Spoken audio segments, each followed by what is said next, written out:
التغيير مش رحلة فردية، والإنسان مش مخلوق يقدر يعيش لوحده. وأول ما بيبدأ مرحلة التغيير محتاج مجتمع يسمعه ويشجعه ويخليه يكمل لو فكر يقف وما يكملش. مفيش حد بيتغير لوحده. الناس اللي حواليك ممكن يكونوا فيول أو وقود لنجاحك، أو على العكس ممكن يكونوا سبب إنك توقف وما تكملش. الاختيار النفسي الصحيح للمجتمع اللي حواليك هو أسرع طريقة للتغيير. وعشان كده أهم قرار تاخده أول ما بتبدأ تغيير هو إنك تختار مجتمعك بعقلك.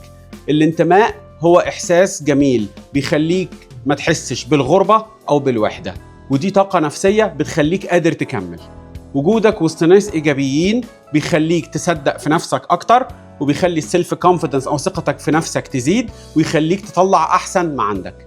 اسأل نفسك النهاردة وفكر في الدوائر اللي حواليك، مين منهم اللي بيرفعك وبيحفزك، ومين منهم اللي بيسحب طاقتك أو بيستنفذك. خليك مع اللي بيكبرك وبيرفعك، مش مع اللي بيكسرك. مجتمعك هي مرايتك اللي بتعكس سلوكك وتطورك، فاختار مجتمعك صح.